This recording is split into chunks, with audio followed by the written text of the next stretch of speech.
అందరికీ నమస్తే. ఈ బెట్టింగ్ యాప్స్ను ప్రమోట్ చేసిన సెలబ్రిటీస్ పైన పోలీసులు ఇప్పుడు కేసు బుక్ చేస్తున్నారు.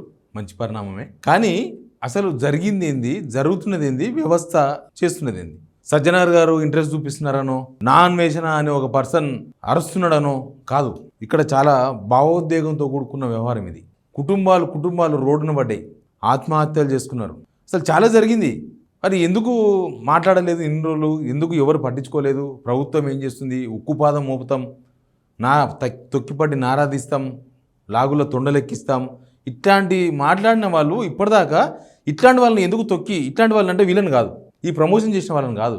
ఎట్లుందంటే ఎలుకను వదిలేసి తోకను పట్టుకుని తిరిగినట్టు ఉంటుంది వ్యవహారం. నేను చెప్తా దీనిలో అసలు ఏం జరిగింది. అసలు ఇప్పుడు ప్రభుత్వం చేస్తున్న వ్యవహారాన్ని సమర్థించుకుంటూనే అసలు ఎక్కడ వైఫల్యం ఉంది, ఏం జరిగింది, ఇప్పుడు ఈ ప్రమోషన్ చేసిన వాళ్ళ మీద కేసులు పెట్టినంత మాత్రాన సమస్య పరిష్కారం అయినట్లా, ఇవన్నిటి మీద మాట్లాడదాం. ఎప్పటిలాగానే మీకు రిక్వెస్ట్ చేస్తున్నా, 1 year జర్నీ నేను ఒక్కరిని చేయలే, నాతో పాటు మీరందరూ జర్నీ చేసిండ్రు. మీ ఆదర అభిమానాలను నేను మర్చిపోలేను. మీరు అందరికీ సబ్స్క్రైబర్స్ ఉంటారు, కానీ సిగ్నల్ టీవీ సబ్స్క్రైబర్స్ మాత్రం చాలా యాక్టివ్గా ఉంటారు. ఖచ్చితంగా చూస్తారు. వీడియో వచ్చిందంటే ఆ వీడియోలో ఏదో ఉందని 100% చూస్తారు. నేను కూడా మీ నమ్మకాన్ని వమ్ము చేయను. 100% మీరు కోరుకునే విధంగా, లేకపోతే మీకు తెలిసే విధంగా అన్ని విషయాలు నేను వీడియో చేస్తా. సబ్స్క్రైబ్ మాత్రం మర్చిపోకండి, సబ్స్క్రైబ్ చేయలేని వాళ్ళు. ఇక వార్తలకు పోతే, కొంతమంది సెలబ్రిటీస్ మీద ఆల్రెడీ కేసులు అయిపోయినాయి.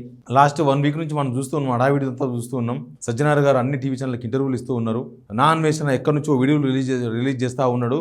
ఫలించింది నా పోరాటం, రైతు బిడ్డ లోపల నూకండి, ఆయన లోపల నూకండి, ఈయన లోపల నూకండి, ఆయన ఆదేశాలు జారీ చేస్తూ ఉన్నాడు. ఇక్కడ సజ్జనార్ గారు స్పెషల్గా అన్ని ఛానళ్ళను పిలుచుకొని ఇంటర్వ్యూలు ఇస్తూ ఉన్నారు. ఇక అయిపోయింది, విజయం సాధించమన్నట్టుగా మాట్లాడుతున్నారు. వీళ్ళ మీద కేసులు పెడితే ఏమవుతుంది? సెలబ్రిటీస్ సరే డబ్బులు తీసుకుంది, ఎవరేమి ఇయ్యరు. డబ్బులు అంటే కోట్ల రూపాయలు ఇస్తారు. వీళ్ళకి ఏమన్నా కోట్ల రూపాయలు ఇచ్చి ప్రమోషన్ చేయమంటారా? వీళ్ళకి కోట్ల రూపాయలు ఇస్తే బెట్టింగ్ యాప్లో ఇంకా ఎక్కువ ఉంటుంది. బెట్టింగ్ యాప్ అనేది వీళ్ళు ప్రమోషన్ చేసినందు వల్ల మాత్రమే బెట్టింగ్లు పెట్టలేదు. వీళ్ళు ప్రమోషన్ చేయడం వల్ల కూడా కొంత ప్రభావితం అయి ఉండొచ్చు. కానీ ఇప్పుడు వీళ్ళ మీద కేసులు పెట్టి లోపలేసినంత మాత్రాన్ని సమస్య పరిష్కారం కాదు. వీళ్ళు కాకపోతే ఇంకొకరు. ఒకసారి ఓపెన్ చేసి చూడండి, సోషల్ మీడియాలో హిందీలో, ఇంగ్లీష్లో అన్ని భాషల్లో వస్తున్నాయి యాడ్స్. ఈ బెట్టింగ్ యాప్స్కి సంబంధించింది మన దగ్గర హిందీ అర్థమవుతుంది, మనకు ఇంగ్లీష్ అర్థమవుతుంది, అందరికి అన్ని అర్థమవుతాయి.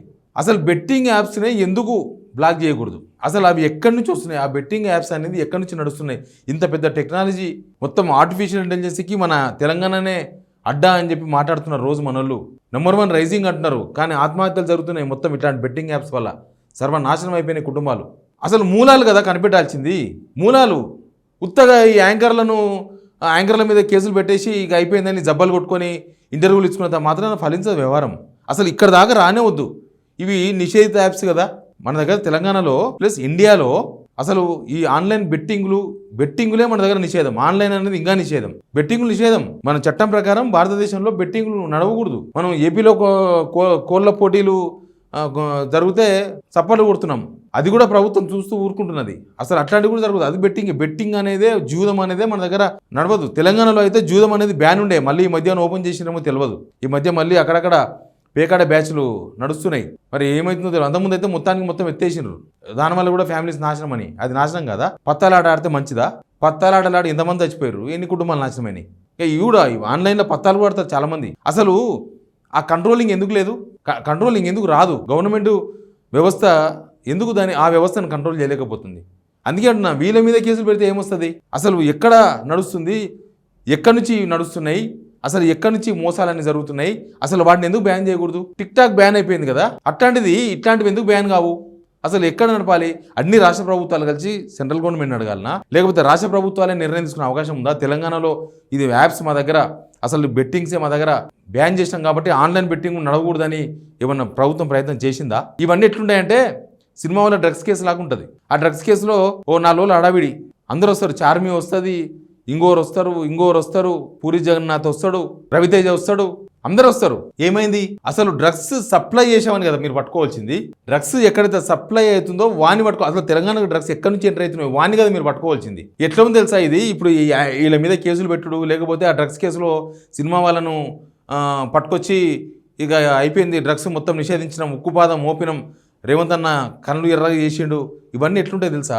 గల్లీ వైన్ షాప్ పెడతాం, మీరు చూసుకుంటూ పోండి, మీ ఆరోగ్యాలు పాడైతాయి, మందు మాత్రం తాగకండి. ఇది గవర్నమెంట్ ఇచ్చే ఉచిత సలహా. ఇది గల్లీ వైన్ షాప్ పెట్టింది మందు అమ్మనికే. అక్కడ దూరం ఉంటే పోతారో పోరో, కానీ ఊరూర బెల్ట్ షాపులు దేనికోసం ఉన్నాయి? బెల్ట్ షాపులు పెడితే మంచిదా? బెట్టింగ్ ఆన్లైన్ బెట్టింగ్ మీద కొట్లాడుతున్నాం కదా. ఈ వైన్ షాప్స్ తర్వాత బెల్ట్ షాపులు ఊరూర ఒక్కొక్క ఊర్లో 10 బెల్ట్ షాపులు నడుస్తున్నాయి. 10 బెల్ట్ షాపులు. అంతకుముందు 4-5 ఉంటే డబల్ చేసింది గవర్నమెంట్ వచ్చినాక, ప్రజలకు మరింత అందుబాటులో తీసుకొచ్చేసింది. మళ్ళీ గవర్నమెంట్ సూక్తులు ఏంటంటే ఆరోగ్యానికి హానికరం మందు తాగడం. షాప్ పెట్టింది మీరు, సూక్తులు చెప్పేది మీరు. ఇది కూడా అట్లే ఉంది. ఆన్లైన్ బెట్టింగులు అట్లే ఉంటాయి. ప్రమోట్ చేసే వాళ్ళు హిందీలో, ముంబైలో వేరే వేరే రాష్ట్రాలకు సంబంధించిన వాళ్ళు హిందీలో ఇంగ్లీష్లో ప్రమోషన్ నడుస్తూనే ఉంటుంది, మనకు యాడ్స్ కనిపిస్తూనే ఉంటాయి. కానీ అయిపోయింది, సాధించేసినాం. వీళ్ళ మీద కేసులు పెట్టి ఎట్లున్నదంటే వీళ్ళ కథ పిచ్చుక మీద బ్రహ్మాస్త్రం లాగుంది ఇది. వాళ్ళని పిలిచి వార్నింగ్ ఇచ్చి ఇంకోసారి ప్రమోషన్, ఇప్పుడు కాదు అసలు, అప్పుడెప్పుడో ప్రమోషన్స్ ఇవ్వాలి. కొత్తగా 2 ఏళ్ళ నుంచి నడుస్తుంది తెలంగాణలో. ఈ 2 ఏళ్ళలో చాలాసార్లు అసెంబ్లీ నడిచింది. పుష్ప 2 సినిమా తొక్కిసలాట జరిగితే మాట్లాడే, జర్నలిస్టుల మీద మాట్లాడే, తొక్కిపట్టిని ఆరాధిస్తా, యూట్యూబర్లు క్రిమినల్ కేసులు పెడతా, చట్టం తీసుకొస్తా అని మీసం మెలేసే. మరి ఎందుకు ఇన్ని కుటుంబాలు నాశనం అవుతున్న ఆన్లైన్ బిట్టింగ్ల మీద అసెంబ్లీలో మాట్లాడరు ముఖ్యమంత్రి గారు? అసలు వాటిని బ్యాన్ చేస్తామని ఎందుకు తీర్మానం చేయరు? ట్యాక్సులు వస్తాయేమో, మరి ఏమైనా ట్యాక్సులు వస్తాయి గవర్నమెంట్కి దీనివల్ల? అసలు ఇట్లాంటివి కదా చేయాల్సింది, జనాలకు ఉపయోగపడి. జనాలు చచ్చిపోతుంటే ఇప్పుడు ఆయన భార్య పిల్లల్ని తిట్టిరని చెప్పేసి ఇద్దరు జర్నలిస్ట్ మహిళా జర్నలిస్ట్ తీసుకుపోయి చంచలగూడ జైలు 4 రోజులు పెట్టిరి. ఆ ముసలోని బెదిరించి ఏదో రాపించుకున్నారు, మమ్మల్ని బెదిరించి చెప్పించారు, మాకు డబ్బులు ఇచ్చి చెప్పించి రాపించుకున్నారు. అంటే ఇక్కడ మంది కుటుంబాలు నాశనం అయిపోయినా ఏం కాదు.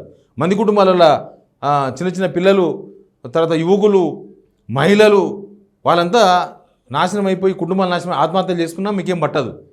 మీ వాళ్ళని అన్నారని చెప్పేసి మొత్తం ఊగిపోయేది, అసెంబ్లీలో ఊగిపోయినరే. ఈ ఆన్లైన్ బెట్టింగ్ యాప్లు ఓన్లీ వీళ్ళ మీద కేసులు పెట్టేసి అయిపోతుందా? పరిష్కారం అయిపోతుందా? సజ్జనార్ గారు కూడా ఆలోచించాలి. వీళ్ళని అరెస్ట్ చేసో లేకపోతే వీళ్ళని బొక్కలో దోసినంత మాత్రం వ్యవస్థ ఆగదు సార్.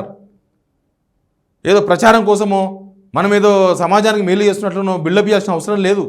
దీనివల్ల ఆగదు అది. మీరు చేయాల్సింది ఇది కాదు. సజ్జనార్ గారు, మీరు గవర్నమెంట్లో ఉన్నారు, మీరు కూడా ఆఫీసర్ కదా, అసలు మొత్తం బ్యాన్ పెట్టాలి. అప్పుడు సమాజానికి మంచి జరుగుతుంది. వీళ్ళ మీద కేసులు పెట్టేసి ఇంకా శబాష్ అనిపించుకుంటే అది అంతటితో వేస్ట్. దాన్ని ఎక్కడి దాకా తీసుకోపోగలరో అక్కడ దాకా తీసుకుపోగలగాలి. ప్లస్ మొత్తం బ్యాన్ చేసి పడేయాలి.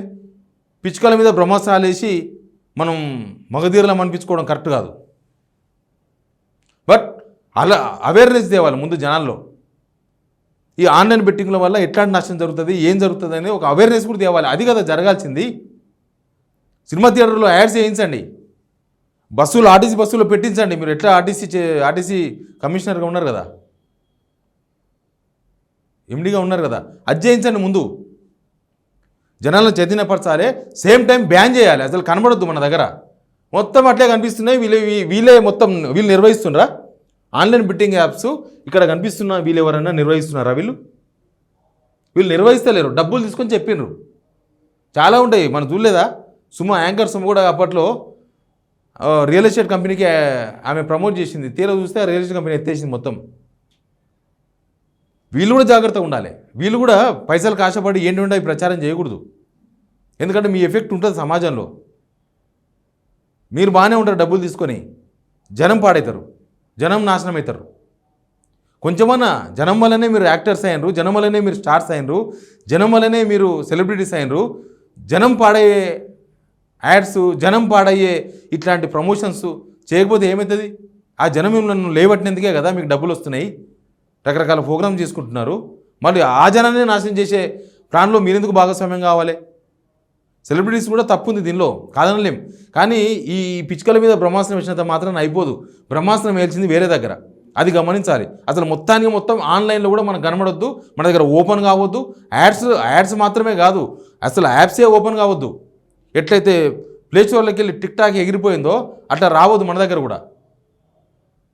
సజ్జనార్ గారు, మీరు చేస్తున్న పని మంచిదే, కానీ ఈడికే అయిపోయేసి ఇక్కడనే జబ్బలు కొట్టుకుంటే వ్యవస్థ బాగుపడదు. ఇంకా చాలా చేయాలి. అసలు మీరు ఆ పని చేయాలి. రేవంత్ రెడ్డి గారు ఉత్తగాడ కూర్చొని లాగుల తొండలెక్కించుకుంటా జర్నలిస్ట్ని తీసుకుంటా ఉండొద్దు. జర్నలిస్టులు ఇంతకన్నా పెద్ద ద్రోహమేం కాదు. జర్నలిస్ట్ వాళ్ళు ఎవరైనా చచ్చిపోలేదు. జర్నలిస్ట్ వల్ల జనాలకి ఏం నష్టం జరుగుతలేదు, లాభమే జరుగుతుంది, నష్టమేం జరగదు. కానీ ఇట్లాంటి యాప్స్ వల్ల చాలా కుటుంబాలు నాశనం అవుతున్నాయి. దాన్ని కాన్సన్ట్రేషన్ చేయాలి గవర్నమెంట్. ఇప్పటి వరకు మన తెలంగాణలో 600 మంది ఆత్మహత్య చేస్తున్నారట ఈ బెట్టింగ్ యాప్ వల్ల. అంటే 600 కుటుంబాలు నాశనమైనట్టు లెక్క. చూలే తల్లిదండ్రుల దగ్గర డబ్బులు దొంగిలించి తస్కరించి వాటిని కూడా పెట్టేసి పాపం ఎక్కడో ఇక్కడ షాబాద్ దగ్గర చూసిన నేను. ఆ పిల్లాడు 10th క్లాస్ పిల్లగాడు వాళ్ళ అమ్మ నాన్నకు ఏదో ఎకర భూమి ఉంటే అది గవర్నమెంట్లో ఏదో ప్రాజెక్ట్ రెంట్కి పోతే ఆ నష్టపరిహారం కట్టిస్తే ఇంట్లో పెడితే అవి ఆన్లైన్ కట్టి పోగొట్టేసిండు. భూమి పోయింది, పైసలు పోయినాయి. నిరుపేద కుటుంబం. ఇంకా చాలామంది ఆ ట్రైన్ల కింద పడి ఆడబడి ఈడబడి ఆత్మహత్యలు చేసుకుంటున్నారు. 600 మంది ఆత్మహత్య చేసుకున్నారు ఇప్పటికీ. అందుకే చెప్తున్నా ముఖ్యమంత్రి గారు, మీరు అసెంబ్లీలో అనవసరంగా జర్నలిస్టుల మీద మాట్లాడి ఇంకెవరి మీద మాట్లాడి టైంపాస్ చేయకండి. ఇట్లాంటి పనికొచ్చే అంశాల మీద సభలో చర్చించండి. అవసరమైతే ఎట్లా బ్యాన్ చేయాలో ఆలోచించండి. Please subscribe signal TV.